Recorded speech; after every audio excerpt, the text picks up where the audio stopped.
Bora estudar! Hoje a gente vai mergulhar de cabeça numa verdadeira panela de pressão da história do Brasil. O famoso período regencial que rolou ali entre 1831 e 1840. Foi uma década absolutamente caótica, onde o país quase, mas quase mesmo, se partiu em vários pedaços. A gente vai focar bastante nas intensas lutas civis que pipocaram por todo canto, nas atividades políticas de bastidores e em como toda essa confusão culminou no famoso golpe da maioridade. Para quem quer entender como o Brasil conseguiu manter esse tamanho continental todo e como as elites jogavam um verdadeiro xadrez do poder, essa explicação vai clarear muita coisa. Bora lá? O nosso roteiro de hoje é super direto. A gente vai passar pelo vazio no poder, entender o tabuleiro político regencial, ver como o Brasil ficou em chamas, detalhar as principais lutas civis e, para fechar, entender como se deu o golpe da maioridade. Então, começando pelo ponto número 1, o vazio no poder ou como o Brasil se viu de repente sem um imperador. Imagina a situação. Estamos em 1831. Pressionado por um monte de crises e batendo de frente com os brasileiros, Dom Pedro I simplesmente abdica do trono, faz as malas e volta para Portugal. O grande problema? Ele deixou o herdeiro dele por aqui. Só que o futuro Dom Pedro II era só uma criança de 5 anos de idade. Pelas regras da Constituição, até ele fazer 18 anos, o Brasil ia ser governado por regentes, ou seja, políticos escolhidos para tocar o barco.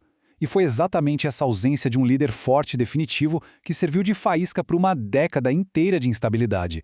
E foi uma verdadeira dança das cadeiras para tentar estabilizar o país. Primeiro, improvisaram uma regência trina provisória. Logo depois, mudaram para uma regência trina permanente. Aí viram que 3 pessoas mandando não estava dando muito certo e centralizaram na regência una. Primeiro com o Padre Feijó, que era mais liberal, e depois com o Araújo Lima, que já tinha uma pegada bem mais conservadora. Essa trocação constante no comando mostra perfeitamente o nível de bate-cabeça e flutuação política da época. Indo agora para o nosso segundo ponto, o tabuleiro político regencial e a famosa briga entre Luzias e Saquaremas. O cenário político virou um verdadeiro cabo de guerra ideológico. De um lado, a gente tinha os liberais, que ganharam o apelido de Luzias. Eles queriam que o poder fosse descentralizado, dando mais autonomia para as províncias. Era a galera que representava uma classe média urbana e os proprietários de terras ali de São Paulo, Minas e Rio Grande do Sul. Do outro lado, os conservadores, os famosos saquaremas. Eles queriam exatamente o oposto, poder centralizado, mão de ferro lá no Rio de Janeiro para evitar que o país virasse bagunça. Essa turma agrupava os grandes comerciantes e os donos de escravos mais tradicionais. Mas olha só que ironia fantástica resumida nessa frase genial do político Holanda Cavalcante. Ele dizia que nada se assemelha mais a um Saquarema do que um Lusiana no poder. Por quê? Porque no fim do dia, liberais e conservadores faziam parte da mesma elite. Quando eles chegavam ao poder, as diferenças sumiam. Ambos queriam manter a monarquia, não queriam que o Brasil se dividisse e, acima de tudo, queriam garantir a continuidade da escravidão. A briga era muito mais por quem ia dar as cartas do que por mudanças reais para o povo.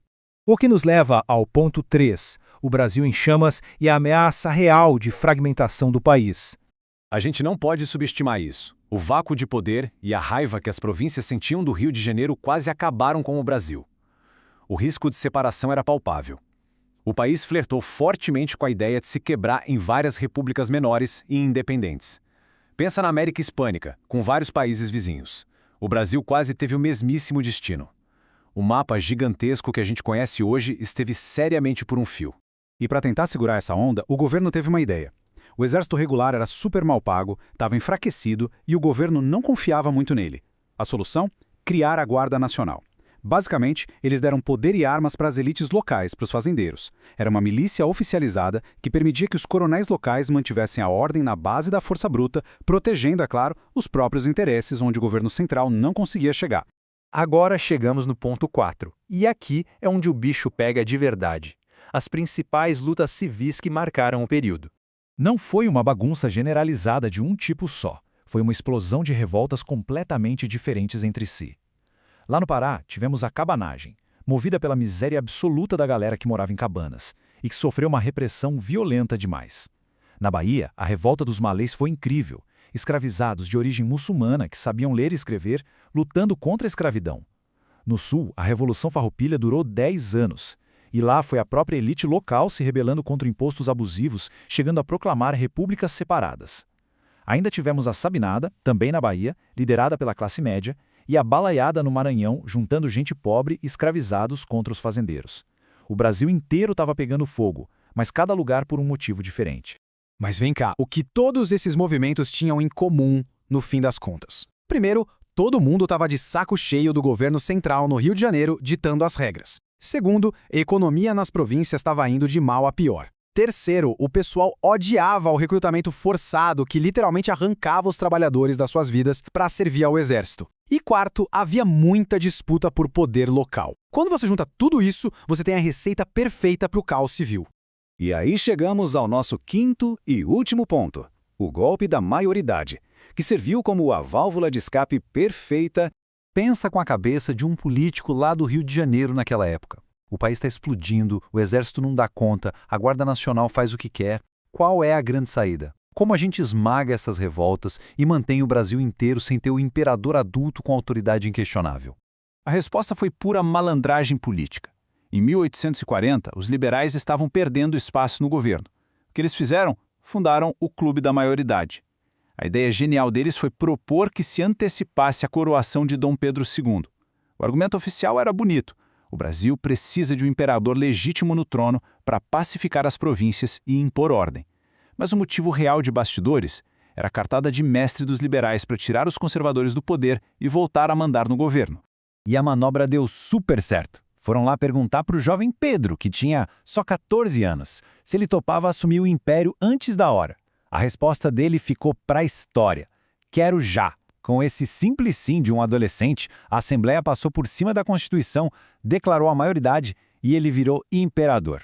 Foi assim, no estalar de dedos, que a fase da regência acabou e os liberais voltaram ao poder, inaugurando o segundo reinado.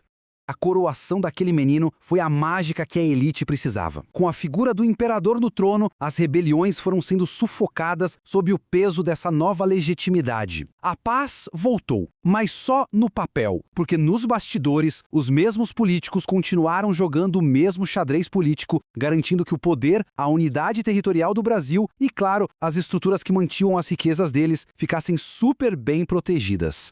E para fechar nossa análise, a gente fica com essa reflexão super importante. A regência acabou, o mapa do Brasil continuou gigante e inteirão e a elite garantiu a própria estabilidade. Mas a gente tem que se perguntar, tudo isso foi mantido a que custo?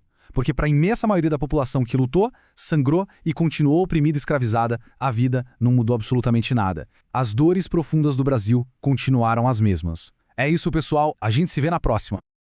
Obrigado por assistir esta aula. Espero ter ajudado.